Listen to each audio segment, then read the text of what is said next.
Assalamualaikum warahmatullahi wabarakatuh.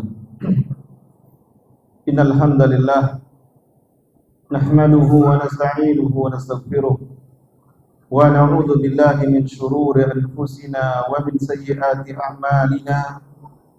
May yahdihillahu fala mudilla lahu wa may yudlil fala hadiya lahu.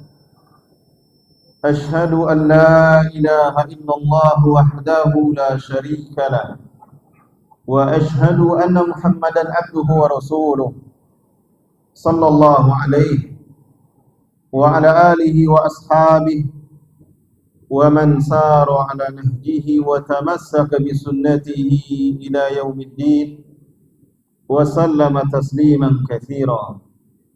Ya ayyuhalladzina amanu taqullaha haqqa tuqatih wa la tamutunna illa wa antum muslimun. يا أيها الناس اتقوا ربكم الذي خلقكم من نفس واحدة وخلق منها زوجها وبث منهما رجالا كثيرا ونساء واتقوا الله الذي تساءلون به والأرحام إن الله كان عليكم رقيبا. يا أيها الذين آمنوا اتقوا الله وقولوا قولا سديدا يصلح لكم أعمالكم ويغفر لكم ذنوبكم ومن يطع الله ورسوله فقد فاز فوزا عظيما. أما بعد فإن أصدق الحديث كتاب الله وخير الهدي هدي محمد صلى الله عليه وسلم وشر الأمور محدثاتها وكل محدثة بدعة وكل بدعة ضلالة وكل ضلالة في النار.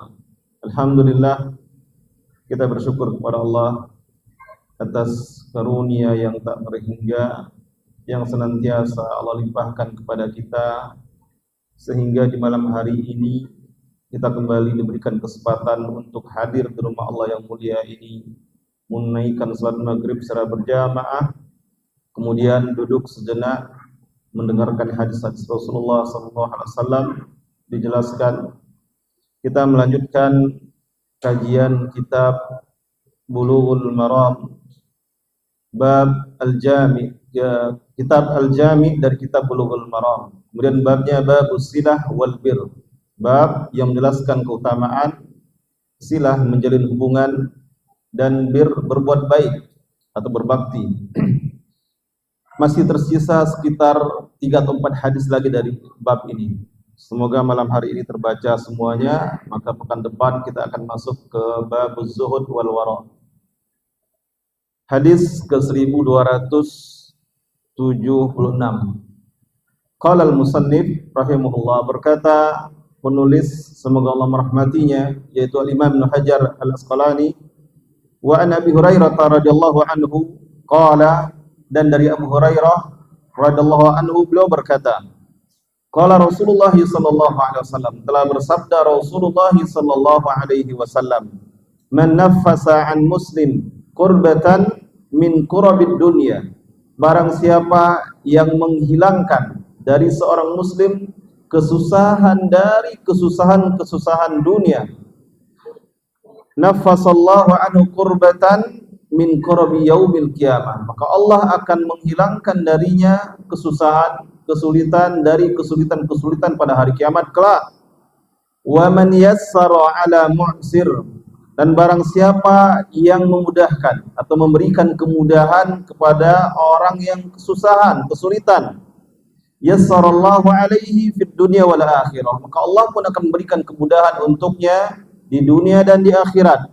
Wa man satara musliman satarahullahu fid dunya wal akhirah, dan barang siapa yang menutup aib seorang muslim, maka Allah akan menutup aibnya di dunia dan di akhirat. Wallahu fi aunil abdi ma kana al abdu fi auni akhi, dan Allah selalu memberikan pertolongan kepada hambanya selama hambanya juga selalu memberikan pertolongan kepada saudaranya. Akhrajahu Muslim. Hadis ini dikeluarkan atau diriwayatkan oleh Imam Muslim.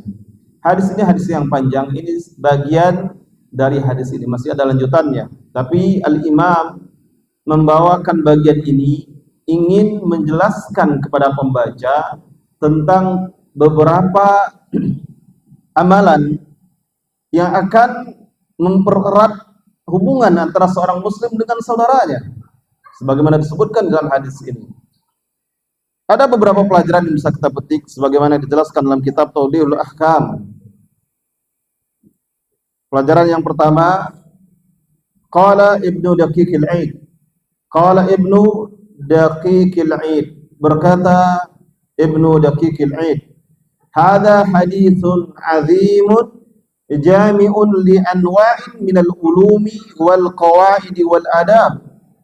Hadis ini, kata beliau, kata Imam Ibnu Daqiqil Aid, hadis yang agung yang di dalamnya mengumpulkan beberapa jenis adab, kaidah, dan juga beberapa jenis ilmu terdapat di dalam hadis ini. Lalu kata beliau, wa hadhil qit'atu allati ma'ana fiha arba'u faqaratin karimat. Dan potongan hadis yang bersama kita ini di dalam terdapat 4 pokok-pokok pembahasan yang mulia. Lalu beliau sebutkan satu persatu. Yang pertama kata beliau, perkataan Rasulullah, man nafasa an muslimin kurbatan min kurabid dunya nafasallahu anhu kurbatan min kurabi yaumil qiyamah. Ini kaidah yang pertama dalam hadis ini. Kaidahnya, barang siapa yang menghilangkan kesusahan dari saudaranya di dunia, maka Allah akan hilangkan darinya kesusahan dari kesusahan yang ada pada hari kiamat kelak. Ini kaidah yang pertama. Lalu penulis kitab Tawdihul Ahkam dan juga Imam Ibnu Daqiqil Aid menukilkan perkataan Imam Ibnu Rajab. Berkata Imam Ibnu Rajab, al-kurbatu, yang dimaksud dengan al-kurbah, hiya syiddatul azimah allati tuqi'u sahibaha fil kurab.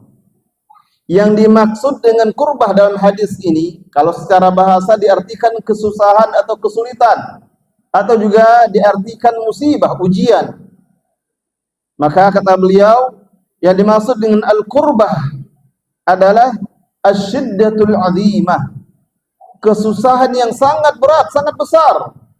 Jadi bukan hanya kesulitan-kesulitan yang biasa dihadapi sehari-hari. Orang-orang yang ditimpa suatu kesusahan yang kesusahan tersebut jarang dirasakan oleh orang lain. Nah, ini yang dimaksud dengan kurbah. Sehingga yang menyebabkan orang yang mengalaminya ini seolah-olah jatuh ke dalam kebinasaan kalau dibiarkan begitu saja. Ini yang dinamakan dengan kurbah.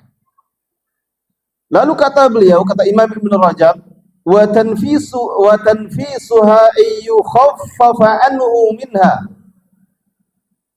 dan menghilangkan kesusahan tersebut dengan cara meringankannya dari orang yang ditimpa kesusahan tersebut.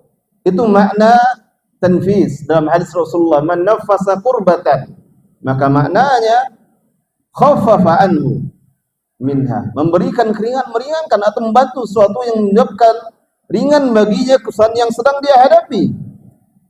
Lalu dijelaskan beberapa contohnya. Wadzalika bi ayyuzila anhul kurbah, dan itu bisa dengan cara menghapuskan, menghilangkan darinya kesusahan atau kesulitan tersebut. Fatafruju anhu kurbatahu, maka terangkat darinya kesusahan yang dihadapinya.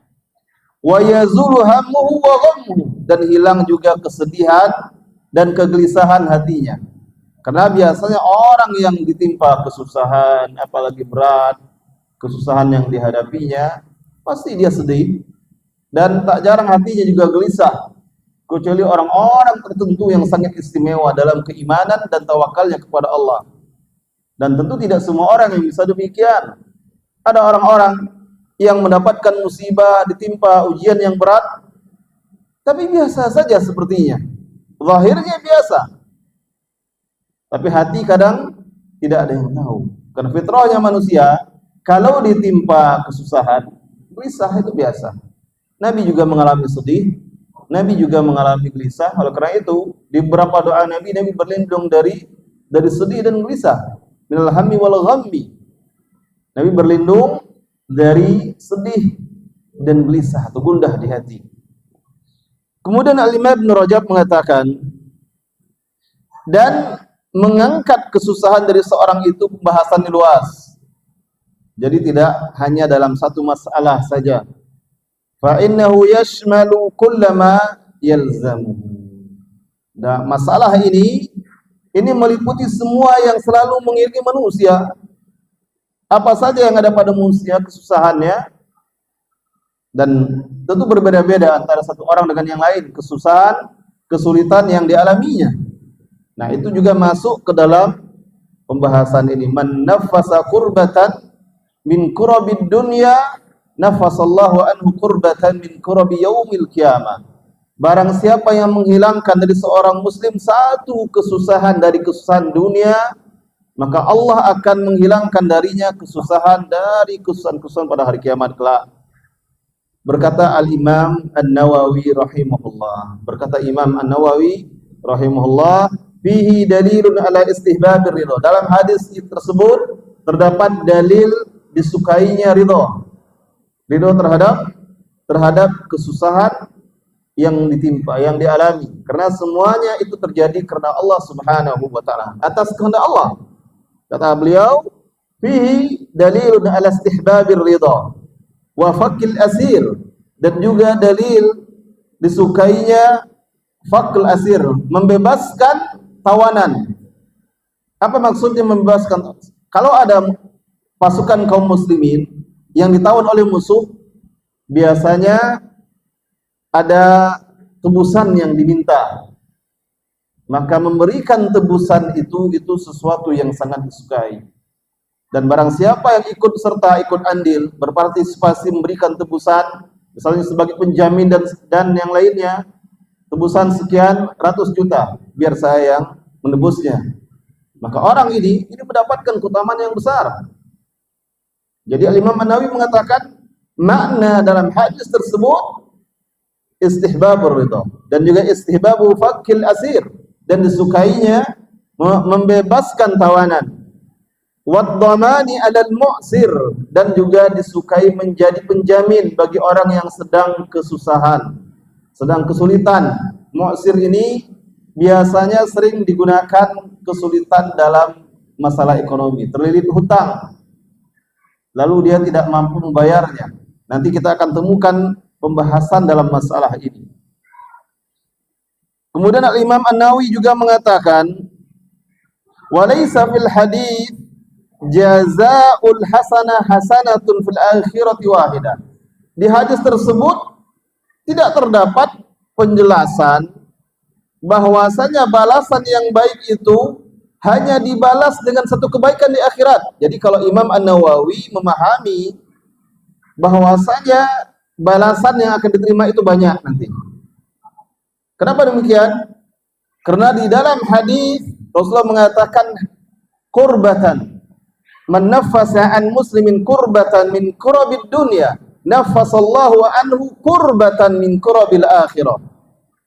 Barang siapa yang menghilangkan satu kesusahan dari kesusahan pada di dunia, barang siapa menghilangkan satu kesulitan dari seorang muslim di dunia, maka Allah hilangkan dari kesusahan di akhirat kelak.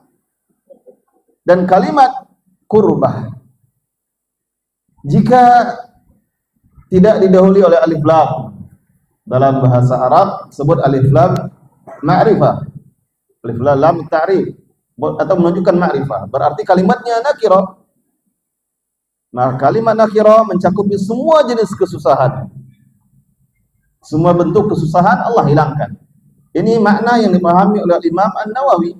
Al-Imam An-Nawawi mengatakan bahwasanya dalam hadis tersebut tidak menunjukkan Allah hanya akan menghilangkan satu kesusahan saja di akhirat kelak. Lalu kata beliau, wa innama qurbatul akhirah tashtamilu ala ahwalin sa'bah. Sesungguhnya kesusahan akhirat tersebut meliputi beberapa keadaan-keadaan yang sulit kelak pada hari kiamat. Ketika di padang mahsyar, ketika dihisab, banyak. Ketika berada di sirat, banyak kondisinya. Maka Allah akan berikan kemudahan. Allah akan hilangkan kesusahan bagi orang-orang yang ketika hidup di dunia sering juga menghilangkan kesulitan, mengangkat kesusahan dari saudara-saudaranya. Hasilnya Allah akan hilangkan juga kesusahan akhirat, kesulitan akhirat darinya. Kemudian kaidah yang kedua yang terdapat di dalam hadis ini, sabda Rasulullah, man yassara ala mu'sirin yassarallahu alaihi fid dunya wal akhirah. Barang siapa yang memberikan kemudahan kepada orang yang sedang dalam keadaan sulit dari sisi materi ekonomi, maka Allah akan mudahkan baginya di dunia dan di akhirat. Allah Ta'ala berfirman, wa in kana dzu usratin fanadhiratun ila maisarah. Nah, ayat ini dibawakan oleh penulis kitab Tawdihul Ahkam. Beliau ingin menjelaskan, maka maksud Rasulullah dalam kalimatnya, dalam kaidah keduanya, man yassara ala mu'sirin yassarallahu alaihi fid dunya wal akhirah. Barang siapa yang memberikan kemudahan kepada orang yang sedang kesusahan, Allah berikan kemudahan untuknya di dunia dan di akhirat. Maksudnya, salah satu maknanya kesusahan dalam membayar hutangnya. Dalilnya, selain hadis ini, juga surat Al-Baqarah Allah berfirman, wa in kana dzu usrah, dan jika dia, orang yang berhutang itu orang yang sedang dalam keadaan susah. Mungkin ketika dia berhutang, dia merasa nanti bisa bayar, lalu dia berhutang, dan yang memberikan pinjaman melihat ini orangnya jujur, amanah, baik, dan kalaupun dihutangkan uang tidak akan dipakai untuk sesuatu yang melanggar larangan Allah Subhanahu wa Ta'ala, lalu diberikanlah. Ternyata setelah sampai waktu yang disepakati, dia masih belum mampu. Allah memberikan solusinya. Allah berfirman, wa in kana dzu usratin fanadhiratun ila maisarah, dan jika dia orang yang sedang dalam kesusahan, memiliki kondisi yang susah sehingga belum mampu membayar hutangnya, fanadhiratun ila maisarah, maka berilah tunda sampai dia mudah untuk mendapatkan kemudahan untuk membayar hutangnya.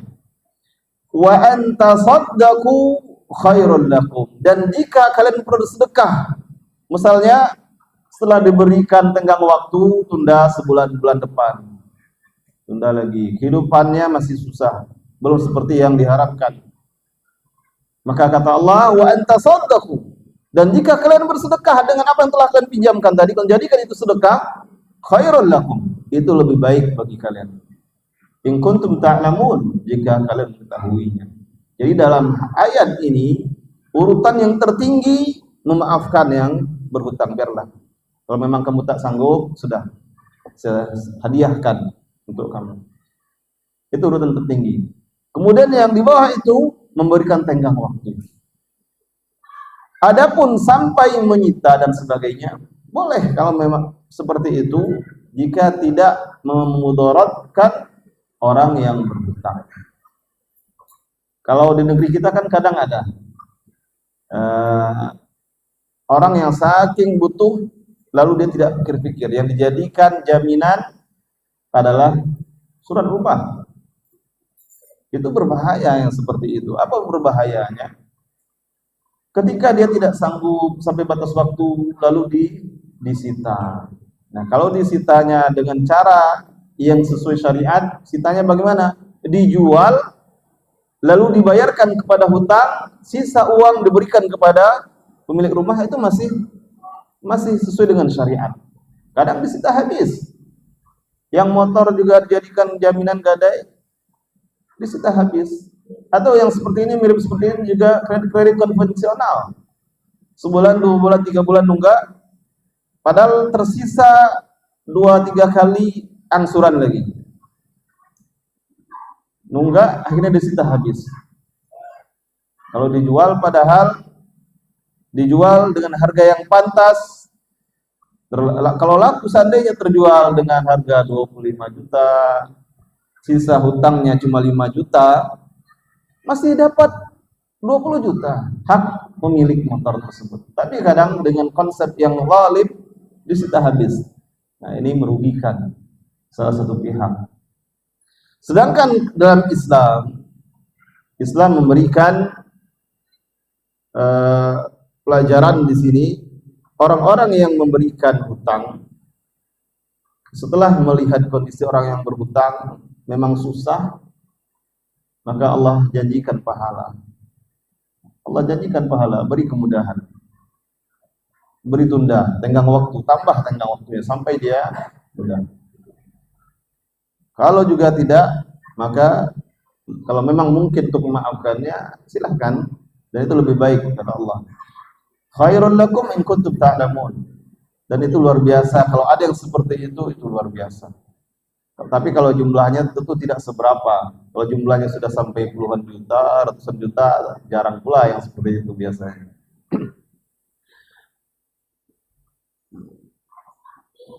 Kemudian penulis kitab Tawdihul Ahkam berkata setelah membawakan firman Allah ini, kata beliau, fa inzarul gharimi fid daini au ibra'uhu sababun qawiyyun wa wa'dun minallahi ta'ala ayyuyassirallahu umurahu fid dunya wal akhirah.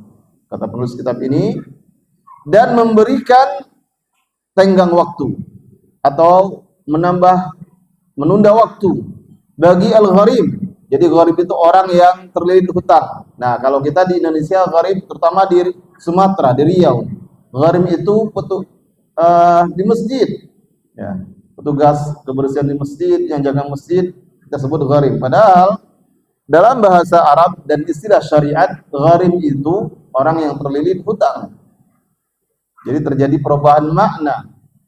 Tidak tahu apa asalnya, kenapa tiba-tiba menjadi gharib, digunakan istilah gharib. Apakah mungkin rata-rata dahulu orang yang itu orang yang banyak hutang juga, tidak bisa per yang lain, akhirnya di masjid lalu hutang sana sini, disebut gharib, sampai akhirnya sampai sekarang lengket istilah gharib. Nah, ini istilah yang tidak tepat secara syariat sebenarnya. Gharib itu orang yang terlilit hutang. Jadi kata penulis kitab ini, kitab Tawdihul Ahkam, fa inzarul gharib fid daini, memberikan tundaan waktu untuk melunasi hutang, au ibra'uhu, atau memaafkannya. Udah, enggak apa-apa, saya sedekah, saya hadiahkan. Yang penting bagaimana, misalnya bapak cepat sehat atau anak, misalnya ada orang yang berhutang untuk berobat keluarga, setelah sampai waktu, yang penting bagaimana keluarga cepat sehat, cepat pulih semula dan sebagainya. Nah, itu luar biasa kalau yang seperti itu. Maka kata penulis, sababun qawiyyun wa wa'dun minallah, itu adalah sebab yang kuat dan juga janji dari Allah Subhanahu wa taala agar Allah memberikan kemudahan dalam urusan-urusannya di dunia dan di akhirat, yaitu memberikan tenggang waktu dan juga memberikan kemudahan bagi orang yang berhutang dan sulit dalam melunasinya. Lalu dinukilkanlah perkataan Imam Ibn Rajab. Kata Imam Ibn Rajab, at-taysiru 'alal mu'siri yakunu bi ahadi amrayn. Memberikan kemudahan terhadap orang yang kesulitan dalam membayar hutangnya ini bisa dengan salah satu dari dua cara. Kata beliau, imma inzaruhu wa dzalika wajib. Menunda, memberikan tundaan, dan itu wajib. Menurut pendapat Imam Ibn Rajab, memberikan tundaan. Karena kalau dipaksa pun dia tidak sanggup juga. Maka yang demikian wajib memberikan tundaan kepadanya. Wa imma bil wad'i anhu. Dan yang kedua dengan memaafkannya. Tidak menganggap itu lagi sebagai hutang. Saya sudah maafkan itu hadiah atau sedekah saya untuk kamu. Jadi silakan fokus untuk yang lain, tidak usah pikirkan itu lagi. Nah, itulah yang ini caranya, menunda atau memaafkannya. Au bi'i'ta'ihi ma yazulu bihi i'saruhu.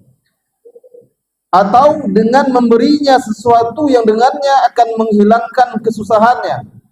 Contoh tadi, kalau orang yang berhutang dan janji diangsur, lalu ternyata susah, lalu dibantu pula dia lagi, diberi sesuatu, nah pakailah ini untuk modal usaha. Dengan itu hasil usaha nanti kamu angsurlah hutang itu. Itu salah satu contoh. Itu luar biasa ya, orang-orang seperti ini orang-orang yang luar biasa. Wa kilahuma fihi fadl, dan kedua cara ini ada keutamaannya. Kemudian di dalam hadis sahih riwayat Bukhari dan Muslim dari Abu Hurairah radhiyallahu anhu dari Nabi sallallahu alaihi wasallam, beliau bersabda mengisahkan bahwasanya ada dari umat terdahulu itu seorang pedagang yang sering memberi hutang. Kata beliau, kata Rasulullah, kana tajirun yudayinun nas. Adalah dahulu seorang pedagang yang sering atau biasa memberikan pinjaman kepada orang lain. Fa idza ra'a mu'siran, maka jika dia melihat di antara orang yang meminjam kepadanya ada yang kesusahan dalam membayar hutangnya, qala li sibyani, dia berkata kepada pelayannya, kepada pembantunya, tajawazu anhu. Tajawazu anhu. Tajawazu itu biarkan, jangan tagih. Nah, mungkin ini berkata kepada debt kolektornya, pada petugas yang menagih, datang menagih. Kata orang ini, biarkan sebulan ini, jangan tagih darinya. La'allallahu aw la'allallaha ayyatajawaza anna. Jadi dia memberikan kemudahan, niatnya karena Allah. Semoga Allah memberikan kemudahan juga kepada kita. Semoga Allah juga memaafkan kita. Maafkan dia, semoga Allah juga memaafkan kita. Lalu apa kata Rasulullah? Fatajawazallahu anhu, maka Allah pun memaafkan dosa-dosanya. Jadi luar biasa. Ternyata hal-hal yang seperti ini memang mungkin itu hak. Sebagian kita hak mengatakan hak memang betul, tidak masalah dia menagihnya. Tapi jika dia berikan sebagai hadiah, sedekah, ada keutamaan yang lain. Ketika meminta hak itu bukan keutamaan, karena hak yang dipinta.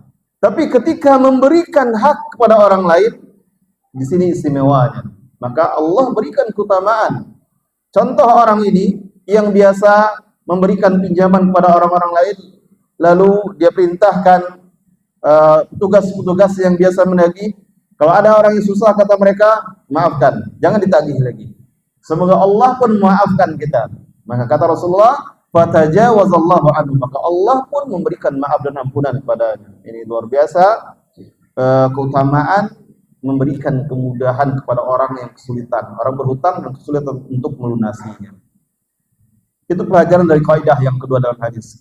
Kaidah yang ketiga, man satara ala muslimin, barang siapa yang menutup aib seorang muslim, satarallahu anhu yaumal qiyamah, maka Allah akan tutup aibnya kelak pada hari kiamat.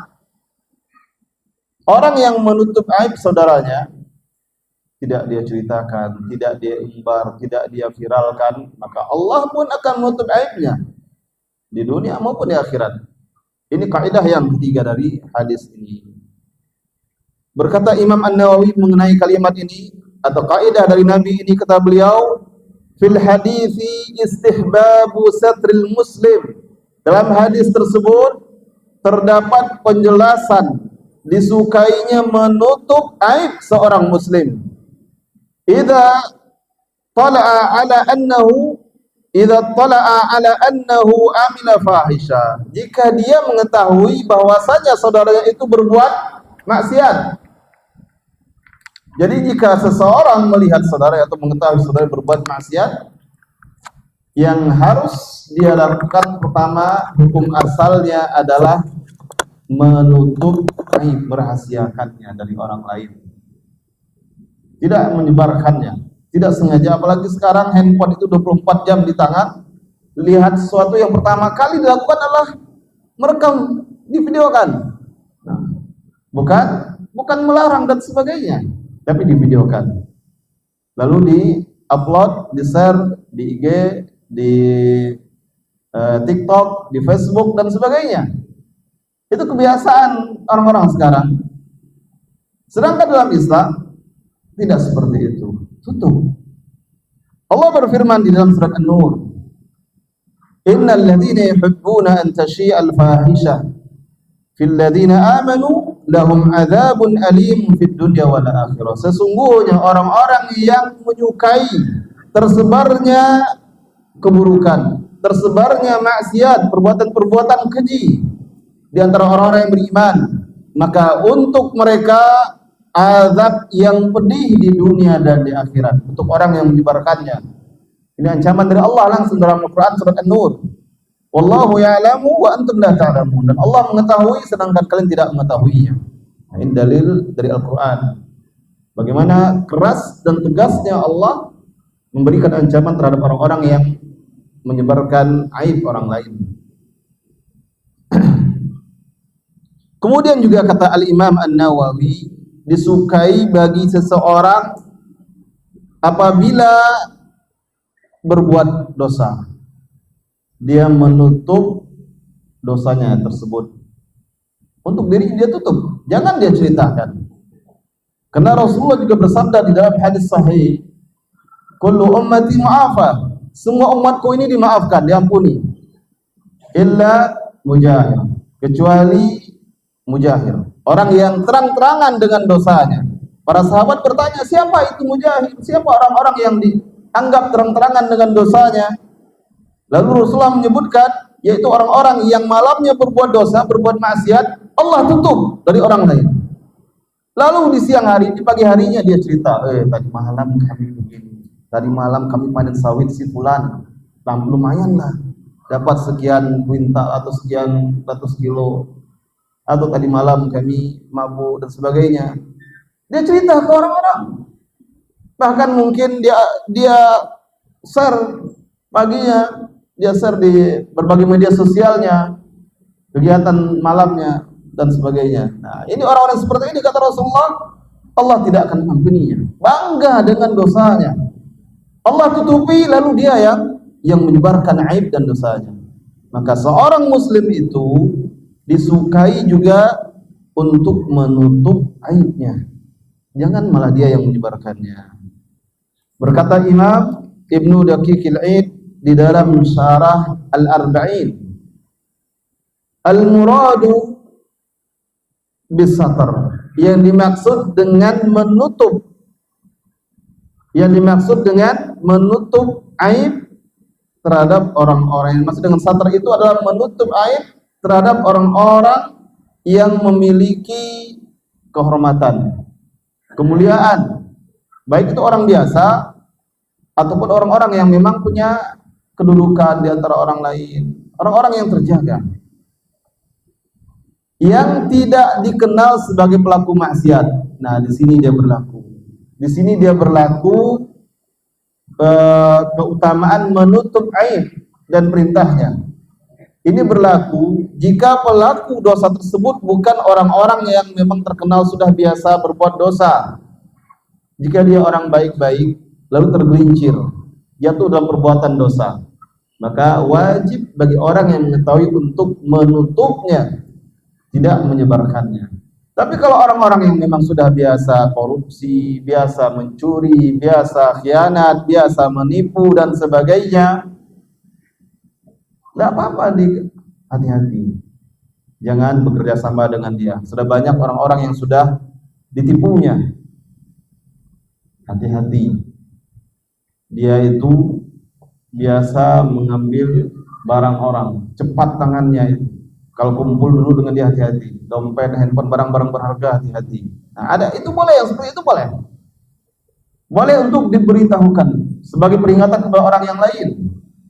Tapi orang-orang yang memang terkenal baik dan harga dirinya terjaga, kehormatannya terjaga, lalu tergelincir, khilaf kalau bahasa kita yang sering orang menyebut khilaf, maka itu ditutupi.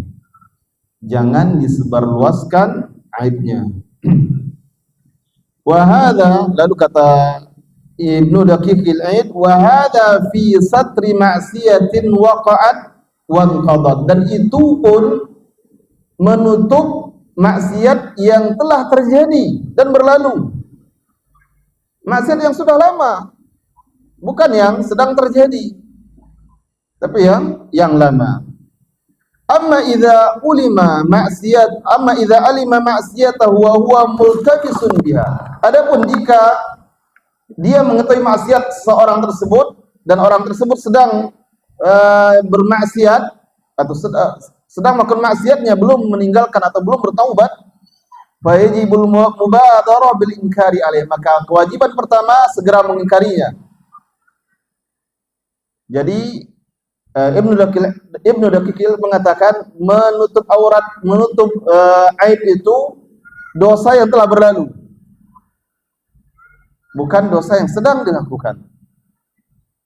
Misalnya si fulan pernah berbuat dosa, maka jangan diceritakan. Dia itu walaupun dia ustadz, tapi dahulu tuh dia gini, diceritakanlah semua. Sekarang aja dia yang seperti itu, dahulu parah dia itu. Tidak boleh seperti itu, tidak boleh. Bahkan orang tersebut sendiri, ketika dia sudah taubat, dia pun tidak boleh menceritakan dosa-dosa yang telah lalu, tutup. Karena kalau dia ceritakan, salah satu dampak buruknya, kadang sebagian orang akan berhujjah dengan dia. Sebagian anak-anak muda kadang ketika mereka lalai atau jauh dari agama diingatkan, nah Ustadz itu dulu waktu muda juga seperti itu. Nah, itu juga dahulu juga orang-orang itu juga waktu mudanya lebih parah lagi dari kami ini. Kadang-kadang akan dijadikan hujjah oleh sebagian orang. Maka sebaiknya ditutup. Kalau di sini Ibnu Daqiqil Aid mengatakan menutup aib itu untuk perbuatan maksiat yang telah berlalu. Sedangkan apabila maksiat itu sedang dilakukan, maka yang pertama yang harus dilakukan oleh seseorang yang mengetahuinya, bersegera mengingkarinya dan mencegahnya. Itu yang pertama, dia ingkari, dia cegah. Kalau tidak mampu, bagaimana dia mencegahnya? Ada orang kadang tidak sanggup dia mencegah. Lihat ada tetangganya berbuat maksiat, dia tidak sanggup, tidak mampu. Atau dia ada orang yang dia kenal berbuat sesuatu yang tidak baik, dia tidak sanggup mencegahnya. Apa yang dia lakukan? Kalau tidak mampu, maka wajib baginya untuk mengangkatnya kepada waliul amr atau yang berwenang, diadukan, atau kepada orang-orang yang sanggup untuk mencegahnya. Dia beritahukan, tetangga kami itu Pak RT misalnya, tetangga kami itu udah berapa malam ini Pak RT misalnya sering kumpul dengan kawan-kawan minum-minum, padahal sebelumnya tidak seperti itu. Nah, itu boleh kalau tidak sanggup.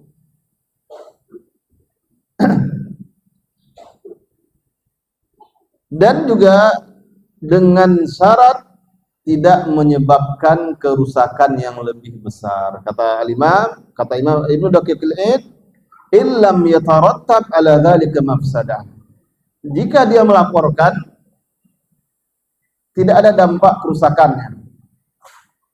Tapi kalau menyebabkan kerusakan yang lebih besar, maka sebaiknya dia pertimbangkan baik lapor atau tidak. Jika akan menyebabkan kerusakan yang lebih besar.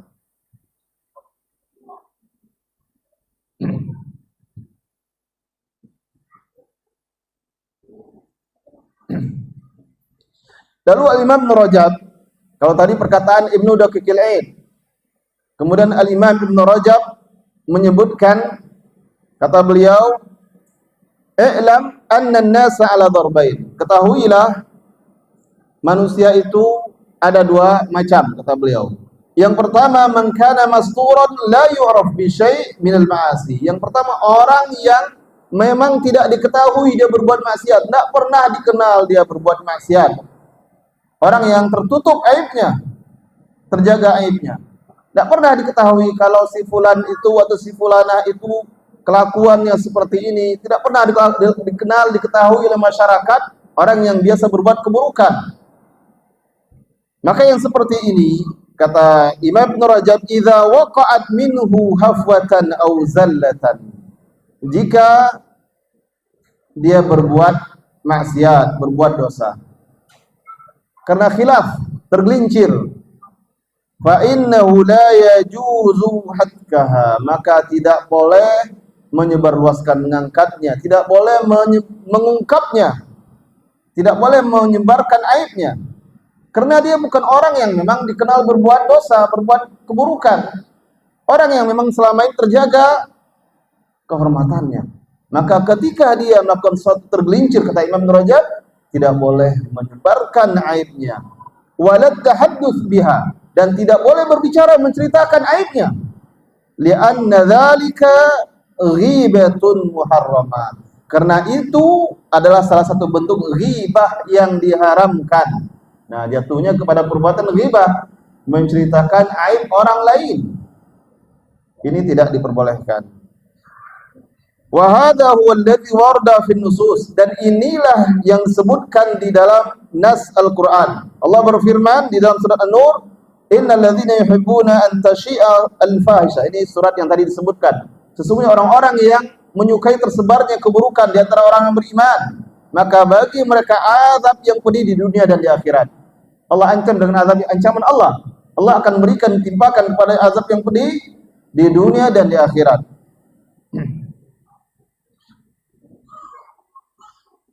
Kemudian orang yang kedua, jenis yang kedua, man kana mustahiran bil ma'asi. Saya ulangi. Imam Ibn Rajab mengatakan manusia itu ada dua jenis. Yang pertama, orang yang memang tidak dikenal sebagai pelaku maksiat. Jika dia tergelincir, wajib ditutup aibnya. Tidak boleh diceritakan, tidak boleh disebarluaskan, karena itu menjadi ghibah. Ghibah yang diharamkan. Yang kedua, jenis yang kedua kata Imam, kana mustahiran bil ma'asi wa mu'linan biha. Orang yang memang terkenal sering berbuat maksiat dan terang-terangan bangga dengan maksiatnya. Wala yubali bimartakaba minha, bahkan dia tidak peduli dengan maksiatnya, dengan keburukannya. Orang lain tahu pun dia tidak malu. Sekarang banyak yang seperti itu. Banyak public figure, apalagi yang namanya binatang film, punya anak di luar nikah tidak malu, tampil di layar kaca, diwawancara dan sebagainya. Malah semakin tenar dengan perbuatannya, kumpul kebo dengan pasangannya, kemudian diwawancara, semakin tenar, tidak malu. Kayak seperti ini, jadi tidak apa-apa, diingatkan orang lain dari perbuatan-perbuatan seperti ini. Orang-orang seperti ini, orang-orang yang tidak peduli dengan perbuatan dosanya dan tidak peduli dengan apa yang dibicarakan tentang dirinya. Hadza huwal fajirul mu'lin. Inilah dia orang yang berbuat dosa dan terang-terangan dengan dosanya, bahkan memberitahukan, menyebarkan dosanya. Walaisa lahu ghibah. Bagi orang seperti ini, jika diingatkan atau diceritakan, dibicarakan keburukannya, maka tidak termasuk ghibah yang seperti ini.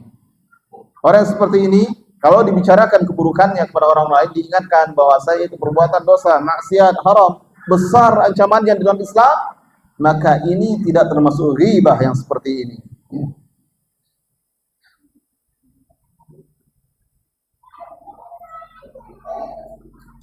Kemudian Al-Imam Ibn Rajab membawakan dalil kalau ini tidak termasuk ghibah.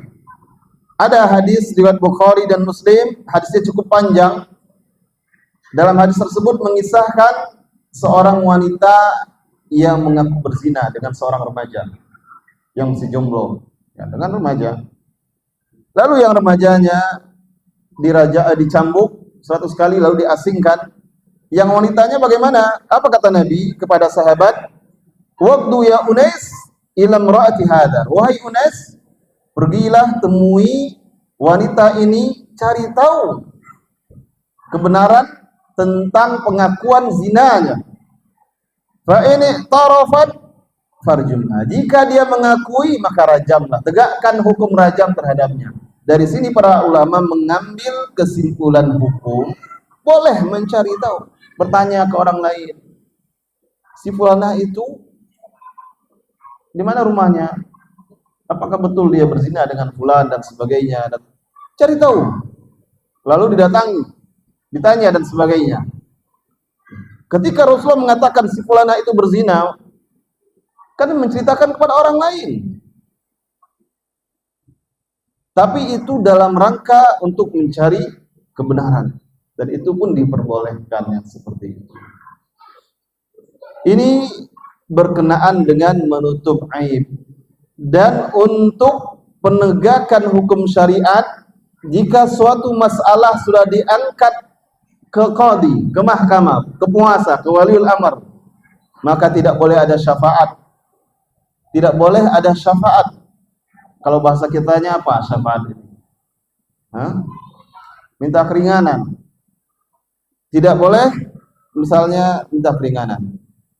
Dan ini terjadi di masa Rasulullah ketika ada salah seorang wanita yang meminjam. Kalau di dalam beberapa riwayat dia meminjam perkakas masak tetangganya. Lalu setelah sekian lama, ketika dia diminta, dia tidak mengaku minjam. Tidak ada. Kalau dia ambil. Dan bukti banyak. Maka akhirnya Rasulullah akan menegakkan qisas, potong tangan untuknya. Lalu karib kerabat wanita tersebut berusaha meminta kepada salah seorang sahabat yang memiliki hubungan dekat dengan Rasulullah. Kalau tidak salah Usamah bin Zaid, kalau tidak salah, ya, agar menyampaikan permohonan syafaat. Rasulullah mendengar permintaan tersebut, marah, murka. Lalu Rasulullah katakan, demi Allah, sesungguhnya orang-orang atau umat-umat terdahulu itu Allah binasakan karena apabila ada orang-orang lemah, orang-orang kuat di antara mereka yang mencuri, yang khianat, mereka tidak tegakkan hukum. Dan jika ada orang-orang lemah yang berbuat dosa, berbuat pelanggaran, mencuri, mereka tegakkan hukum. Lalu kata Rasul, demi Allah, kalau seandainya Fatimah bintu Muhammad yang mencuri, saya tetap akan potong tangannya. Nah, Rasulullah mengingatkan kepada para sahabat, tidak ada syafaat dalam masalah ini. Tidak ada keringanan hukum apabila telah sampai ke waliul amr. Sudah masuk waktu Isya. Baik, setelah salat kita lanjutkan. Wassallallahu wasallam ala nabiyina Muhammad. Wassalamualaikum warahmatullahi wabarakatuh. Bismillah, alhamdulillah, wassalatu wassalamu ala Rasulillah wa ala alihi wa ashabihi wa man wala. Amma ba'd. Baik, kita lanjutkan kajian kita malam hari ini. Tadi sampai ke penjelasan bahwasanya seseorang yang memang dikenal berbuat dosa, biasa bermaksiat, kemudian sampai kepada waliul amr, pada penguasa, dosa tersebut sudah diangkat, bukan dosanya, maksudnya perbuatan maksiatnya telah dilaporkan, maka tidak boleh diberi syafaat, diminta keringanan untuknya. Salah satu contohnya tadi juga seorang wanita Makhzumiyah yang mencuri perkakas tetangganya, lalu keluarganya meminta kepada Usamah bin Zaid agar memohonkan syafaat kepada Rasulullah SAW. Rasulullah tidak berkenan memberinya. Bahkan Rasulullah mengingatkan dengan kalimat yang wallahi wa atawalladzi nafsi berada di genggamannya. Ini sungguh Allah membinasakan umat-umat terdahulu karena apabila orang-orang yang terpandang terhormat di antara mereka mencuri, mereka tidak tegakkan hukumannya. Dan jika orang-orang yang lemah yang mencuri, mereka tegakkan hukumannya. Lalu kata Rasulullah, demi Allah, jika Fatimah bintu Muhammad yang mencuri, saya pasti akan potong tangannya. Maka penulis kitab ini membawakan perkataan Imam Malik rahimahullah. Imam Malik berkata, man lam yu'raf minhu adzan linnas. Barang siapa yang tidak dikenal atau tidak diketahui, dia ini biasa berbuat keburukan terhadap orang lain, wa inna ma kanat minhu zallah, tapi yang terjadi padanya itu adalah ketergelinciran, khilaf, fala ba'sa an yushfa' lahu. Maka yang seperti ini kalau memang bukan kebiasaan, maka Imam Malik mohonkan syafaat untuknya. malam yablugh al-imam, apabila itu belum sampai kepada imam. Apabila belum sampai kepada imam, maka boleh dimintakan syafaat untuknya. Wa amma man urifa bisyarr, adapun orang yang sudah dikenal keburukannya, kejahatannya, maka yang seperti ini fala uhibbu an yushfa lahu. Kata Imam Malik, saya tidak suka orang yang seperti ini dimintakan syafaat untuknya. Orang yang memang sudah terkenal keburukannya, tersebar, maka tidak saya sukai kalau dimintakan syafaat untuknya. Walakin yutraku hatta yuqama alaihi al-had. Akan tetapi orang yang seperti ini biarkan saja sampai ditegakkan hukuman terhadapnya. Dan ini perkataan Imam Malik rahimahullah taala. Jadi sudah 3 kaidah. Yang pertama, kaidah yang pertama, man nafasa an muslimin kurbatan min kurbid dunya, nafasallahu anhu kurbatan min kurbi yaumil qiyamah. Barang siapa yang mengangkat atau menghilangkan dari seorang muslim kesulitan dari kesulitan di dunia, Allah akan hilangkan darinya kelak pada hari kiamat kesulitan dari kesulitan hari kiamat. Ini kaidah yang pertama. Yang kedua, man yassara ala mu'sirin yassarallahu lahu fid dunya wal akhirah. Barang siapa yang memberikan kemudahan kepada orang yang sedang kesusahan, Allah mudahkan untuknya di dunia dan di akhirat. Ini kaidah yang kedua. Kaidah yang ketiga, man satara musliman satarahu Allah yaumil qiyamah. Barang siapa yang menutup aib seorang muslim, Allah akan tutup aibnya pada hari kiamat kelak. Dan kaidah yang keempat, ini yang kita baca sekarang. Wallahu fi auni al-'abdi ma kana al-'abdu fi auni akhi. Allah senantiasa memberikan bantuan pertolongan kepada hambanya selama hambanya tersebut juga memberikan pertolongan bantuan kepada saudaranya. Ini kaidah yang keempat yang Rasulullah sebutkan di dalam hadis yang mulia ini. Di dalam hadis yang lainnya Rasulullah bersabda, afdhalul a'mali idkhalus sururi 'alal mu'min. Salah satu perbuatan yang paling utama adalah memasukkan kebahagiaan, kegembiraan kepada seorang mukmin. Maksudnya apa? Membuat seorang mukmin bahagia, gembira. Itu juga amal atau perbuatan yang utama. Lalu Rasulullah sebutkan contohnya, kasauta auratahu, engkau beri dia pakaian. Au asba'ta jaw'atahu, atau engkau beri makan, engkau kenyangkan orang-orang yang lapar di antara mereka. Engkau kenyangkan orang tersebut. Au qadaita hajatahu, atau engkau bantu dia memenuhi kebutuhannya. Nah, ini contoh beberapa amalan-amalan yang dengannya orang-orang mukmin akan bahagia, gembira. Dan kata Rasulullah, itu salah satu amalan yang paling afdal, memberikan kebahagiaan, kegembiraan kepada mukmin. Baik, ini pelajaran yang pertama. Saya ulangi, pelajaran yang pertama, bahwasanya dalam hadis tersebut terdapat 4 kaidah. Sudah kita baca kaidahnya. Pelajaran yang kedua, dari hadis ini diambil pelajaran bahwasanya wajib bagi seorang hamba untuk menyibukkan dirinya dengan membantu memenuhi kebutuhan orang lain. Bukan wajib, sudah sepantasnya.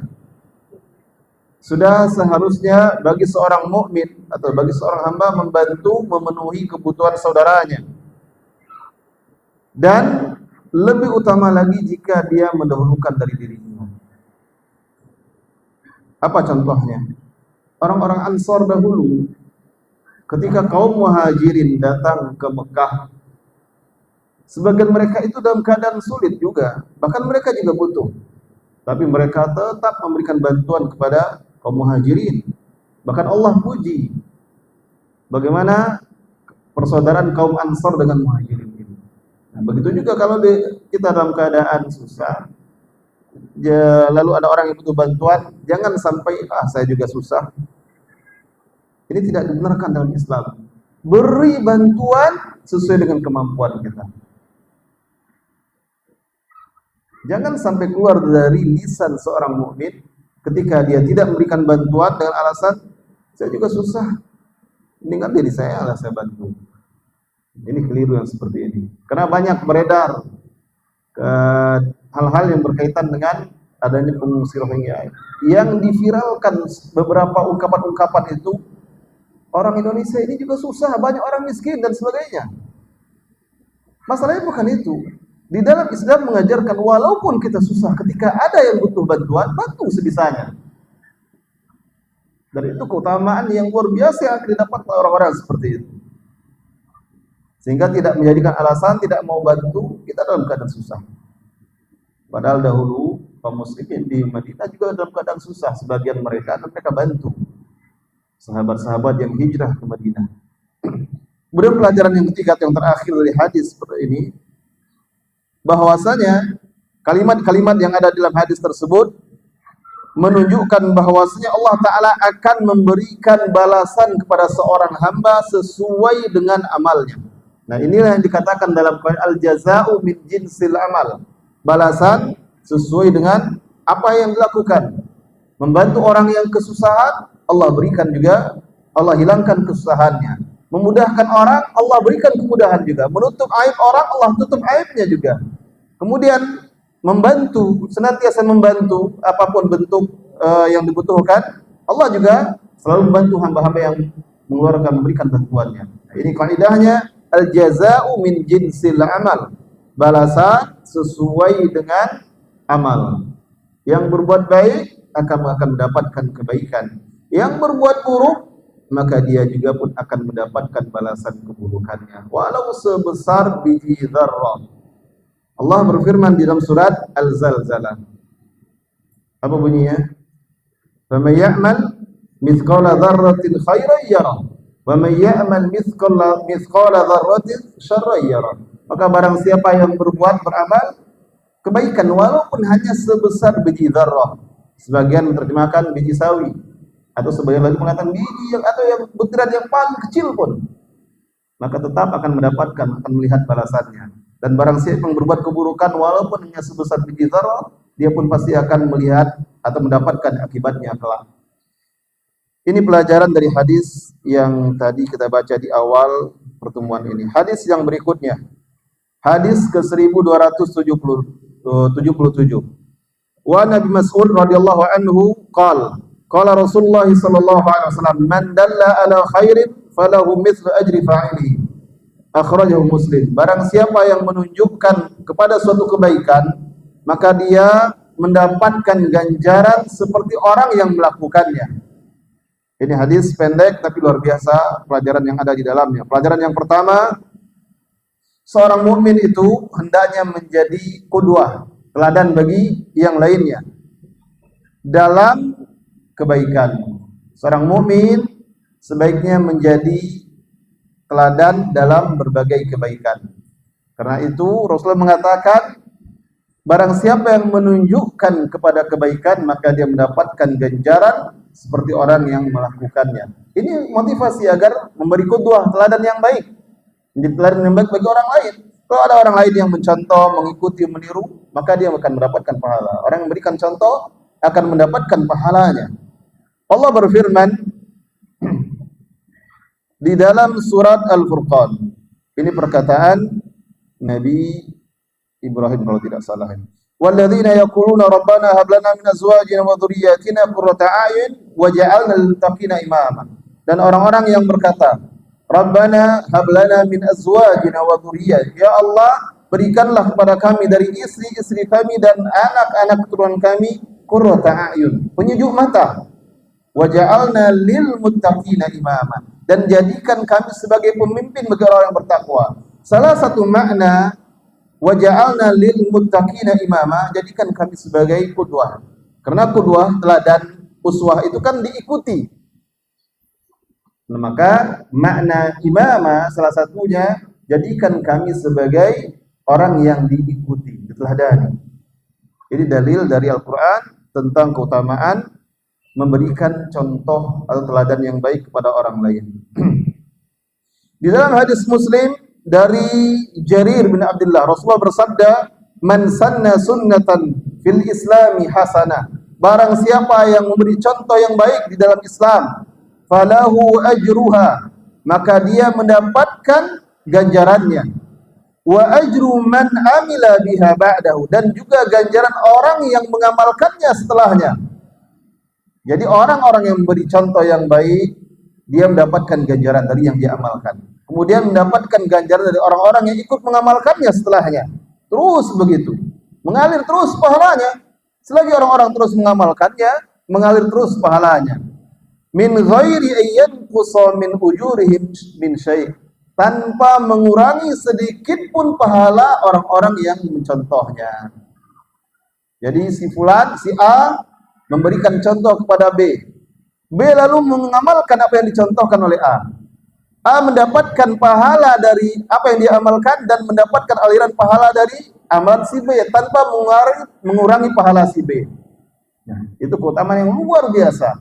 Jadi selalulah berusaha memberikan contoh yang baik kepada siapapun, terutama kepada keluarga, kepada suami, istri, anak-anak, atau siapa saja, dan orang-orang yang ada di sekitar kita. Beri contoh yang baik sehingga mereka meniru, mengikuti. Kemudian kalau bisa mengajak dengan lisan, ajak dengan lisan. Bisa menjelaskan dengan lisan, jelaskan dengan lisan. Jika ada orang-orang yang mendapatkan hidayah melalui penjelasan antum, ini luar biasa pahalanya, mengalir terus pahalanya. Sampai walaupun sudah terbujur kaku di kuburan atau mungkin juga sudah tidak berbentuk apa-apa pun, pahala terus mengalir. Jadi ini keutamaan yang luar biasa bagi orang-orang yang selalu memberikan contoh yang baik kepada orang lain. Kemudian pelajaran yang kedua dari hadis ini menunjukkan bahwasanya barang siapa yang mengajarkan atau menunjukkan kepada kebaikan, baik itu kebaikan dunia ataupun kebaikan akhirat. Karena dalam hadis Rasulullah menyebutkan dengan lafaz yang umum, man dalla ala khair, barang siapa yang menunjukkan kepada suatu kebaikan. Maka para ulama menyebutkan ini menunjukkan kebaikan itu mencakup kebaikan dunia dan kebaikan akhirat. Kebaikan yang memberikan maslahat untuk dunia ataupun untuk akhirat. Misalnya ada yang memberikan pelatihan atau menunjukkan suatu cara yang memberikan manfaat untuk dunianya.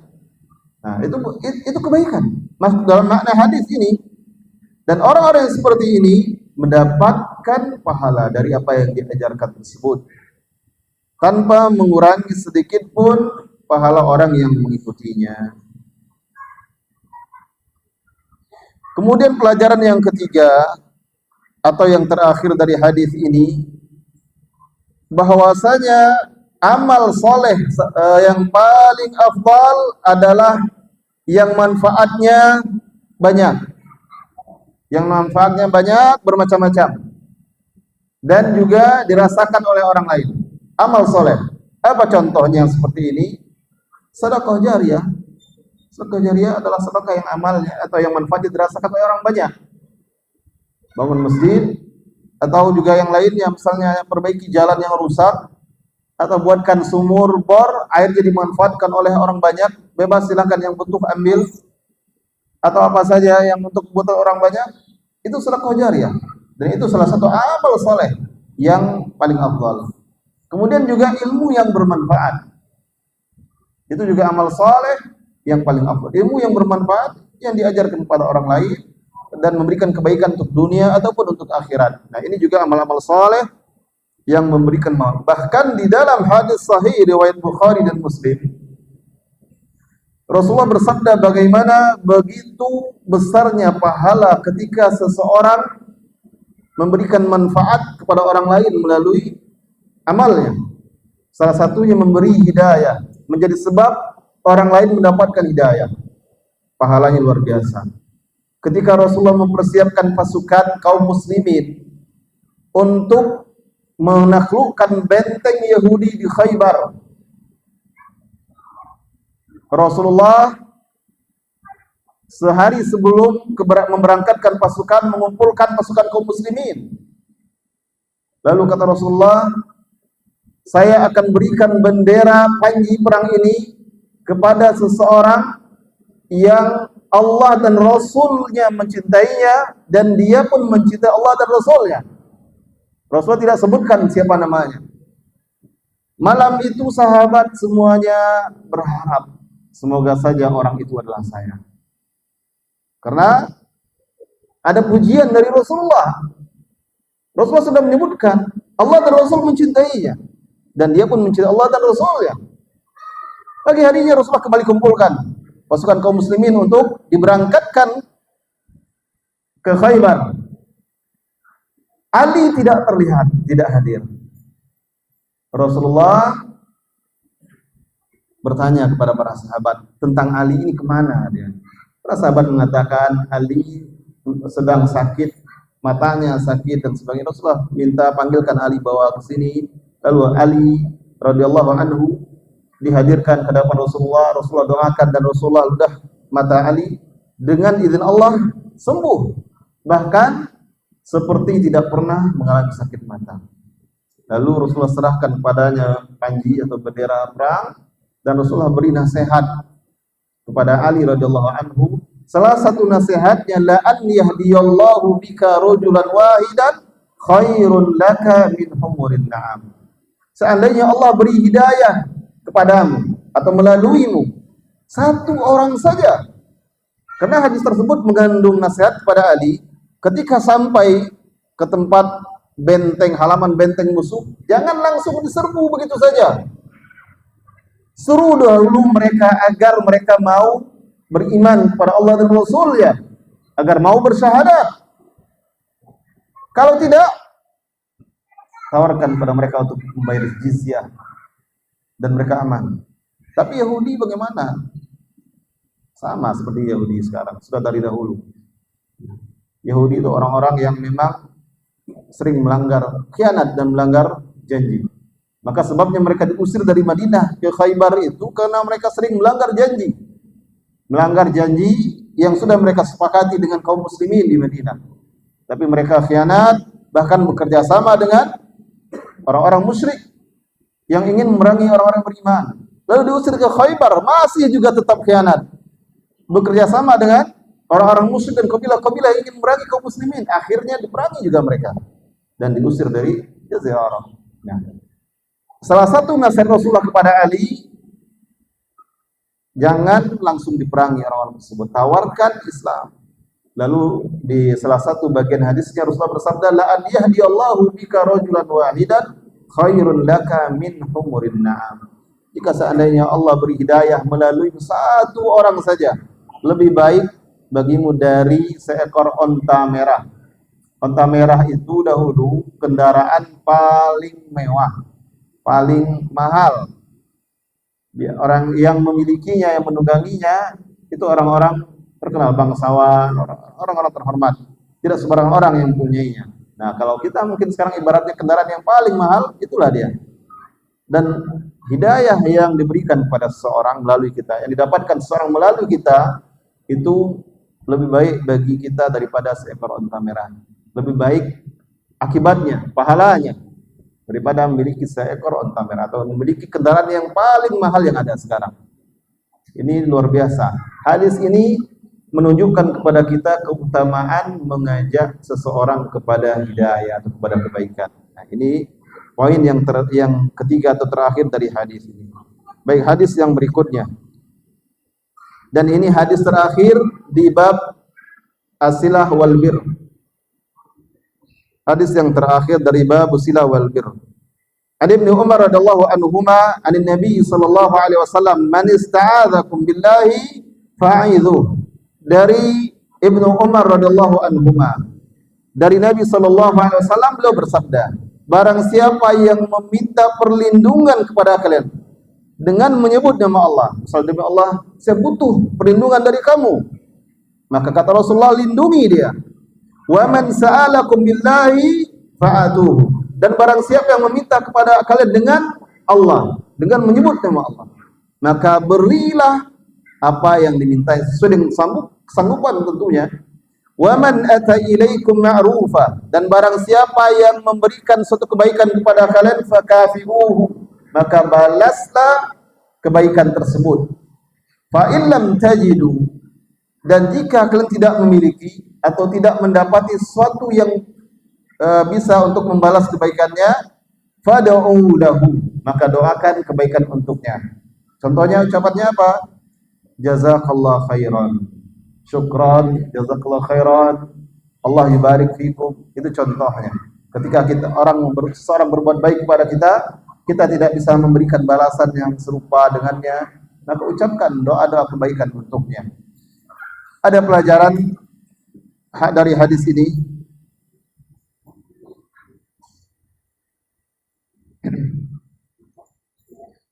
Yang pertama, hadis ini di dalamnya terdapat 4 kalimat. Kalimat yang pertama, man ista'adzakum billah fa'idzuhu. Barang siapa yang meminta perlindungan kepada kalian dengan menyebut nama Allah, maka lindungi dia. Wajib yang seperti ini. Dan yang seperti ini juga sebagaimana Rasulullah sebutkan di dalam hadis yang lain, unsur akhaka zaliman aw madhluman. Tolonglah saudaramu yang berbuat zalim atau yang dizalimi. Nah, yang dizalimi tentu datang meminta perlindungan. Yang berbuat zalim bagaimana? Ini yang ditanyakan oleh para sahabat. Ya Rasulullah, bagaimana orang yang dizalimi kami tahu. Bagaimana dengan membantu orang yang berbuat zalim? Apa kata Rasulullah? Cegah dia agar tidak berbuat zalim. Itu cara membantunya. Tapi jika ada orang datang meminta perlindungan, meminta bantuan, maka lindungi dia. Kemudian kalimat yang kedua, barang siapa yang meminta kepadamu dengan menyebut nama Allah, saya sangat butuh sekarang ini. Bantu saya. Keadaan sedang betul-betul mendesak. Sekarang ini saya butuhnya. Beri bantuan dengan apa yang sanggup, dengan kesanggupan kita. Sebagaimana disebutkan di dalam kitab ini, man sa'alakum syai'an wa azzaza su'alahu billah. Barang siapa yang meminta kepada sesuatu lalu dia agungkan, dia besarkan permintaannya dengan menyebut nama Allah, agar engkau memberi permintaannya. Fa'atuhu ma talab, maka berikan kepadanya apa yang dia minta, i'dhaman li su'alihi billah, sebagai bentuk pengagungan kepada Allah, bukan karena dia saja. Ketika minta perlindungan tadi kita beri perlindungan bukan karena orang tersebut saja, tapi karena mengagungkan Allah. Lalu ketika dia meminta kita berikan permintaannya bukan karena dia, tapi karena mengagungkan Allah. Ini niatnya. Kemudian yang ketiga, man sona ilaikum ma'rufan, barang siapa yang berbuat kebaikan kepada kalian, maka balas kebaikannya sesuai dengan kebaikan tersebut. Dan ini minimal dengan ucapan, ya. Minimal dengan ucapan jazakallahu khairan. Dan ini kalimat yang keempat, jika tidak mendapatkan sesuatu untuk membalasnya, maka ucapkan jazakallahu khairan. Kemudian pelajaran yang terakhir dari hadis ini, fi dalilun ala anna al-isti'adzata bil makhluq bima yaqdiru alaihi jaiza. Dalam hadis tersebut terdapat dalil bahwasanya meminta perlindungan kepada makhluk terhadap sesuatu yang dia dapat melakukannya, maka itu perkara yang boleh. Adapun terhadap sesuatu yang tidak sanggup dilakukan oleh makhluk, oleh manusia, maka tidak boleh meminta perlindungan, kecuali hanya kepada Allah Subhanahu wa ta'ala. Meminta perlindungan kepada makhluk terhadap sesuatu yang dapat dilakukannya itu boleh. Seperti minta suaka. Orang-orang yang lari minta suaka, minta perlindungan, datang ke negara lain, itu boleh. Itu perkara yang diperbolehkan. Dan ini juga disebutkan di dalam beberapa ayat dalam Al-Quran. Jika salah seorang dari kaum musyrikin meminta perlindungan kepadamu, fa'ajirhu hatta yasma'a kalam Allah, maka lindungi dia, kata Allah, sampai dia mendengar, agar dia mendengar kalam Allah. Thumma ablighu ma'mana, setelah itu antarkan dia ke tempat yang aman baginya. Dan hal itu, kata Allah, karena mereka orang-orang yang tidak mengetahui. Nah, itu diperbolehkan dalam Islam. Bahkan kepada orang-orang yang bukan Islam, ketika dia memohon perlindungan, maka boleh bagi kaum muslimin untuk melindunginya. Dan jika sudah ada kaum muslimin yang melindunginya, tidak boleh mereka dizalimi. Apalagi jika yang memberikan perlindungan terhadap mereka itu penguasa, maka tidak boleh bagi kaum muslimin yang ada di negeri tersebut menyakiti, menzalimi orang-orang non-muslim yang dilindungi, diberikan perlindungan, jaminan keamanan oleh penguasa. Wallahu a'lam bishawab. Baik, ini pelajaran terakhir kita dari babus silah wal bir. Dan pertemuan berikutnya kita akan masuk ke bab yang baru, bab zuhud wal wara. Waktu yang tersisa beberapa menit ke depan kita gunakan untuk tanya jawab jika ada pertanyaan yang akan ditanyakan. Silakan kepada ikhwah dan akhwat, mungkin ada pertanyaan. Silakan.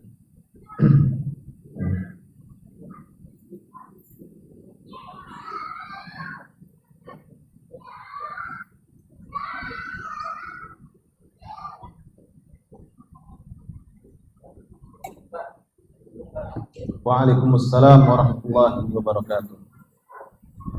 Apakah ada hadisnya, Ustaz? Sombong kepada orang yang sombong. Hadis sombong kepada orang yang sombong. Wallahu a'lam. Wallahu a'lam apakah ada hadisnya atau tidak. Tapi sebagian orang ada yang berhujjah dengan seperti itu.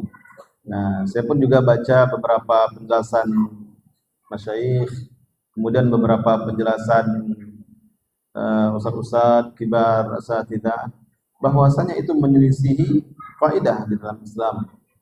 Ya, sombong itu hukum asalnya dalam segala hal terlarang. Terlarang bagi seorang mukmin untuk berbuat sombong dalam segala hal. Dan mungkin maksudnya itu bukan sombong, tapi digunakan kalimat sombong. Dan itu biasanya kan ketika ada orang yang mengingatkan atau menegur seseorang dengan cara yang tidak tepat, lalu orang yang diingatkan ini tidak mau menerima atau tidak mendengar, tidak, ya, jadi seperti sombong. Nah, lalu dikatakan sombong pada orang yang sombong, maka ini yang sering digunakan dalih. Tapi itu menyelisihi apa yang telah diajarkan oleh Rasulullah. Itu yang saya dengar dari beberapa asatidzah. Adapun hadisnya wallahu alam saya tidak tahu.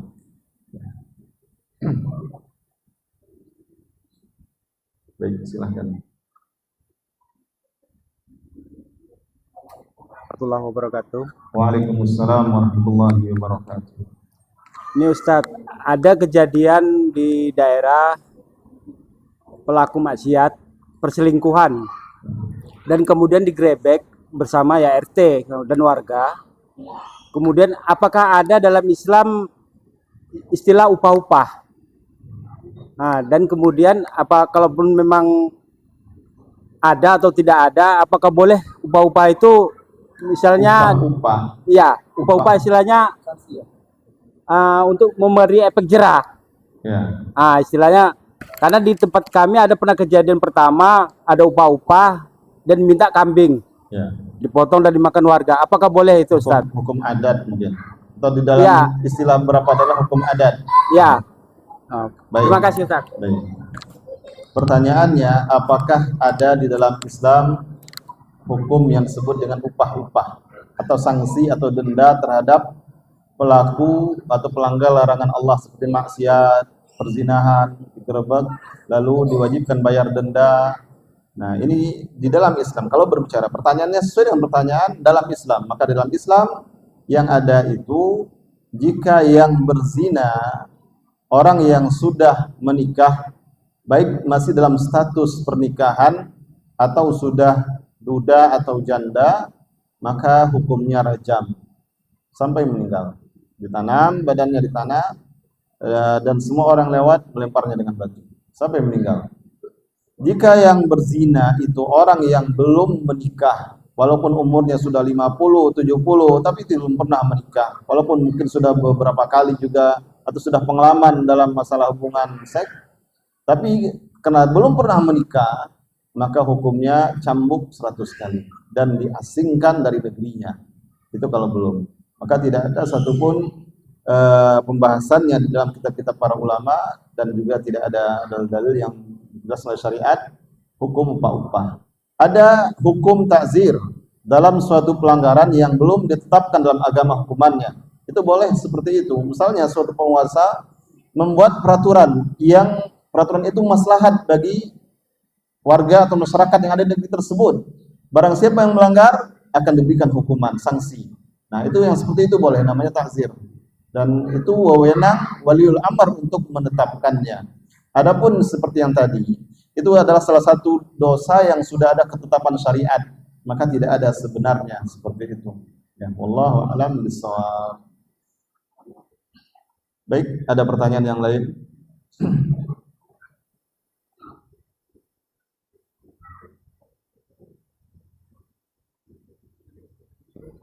Jika tidak ada pertanyaan lagi, maka kita cukupkan sampai di sini kajian kita malam hari ini. Semoga bermanfaat untuk kita semua. Mohon maaf atas segala kekeliruan dan kekurangan. Wabillahi taufiq wal hidayah. Wassallallahu wasallam ala nabiyina Muhammad. Wassalamualaikum warahmatullahi wabarakatuh.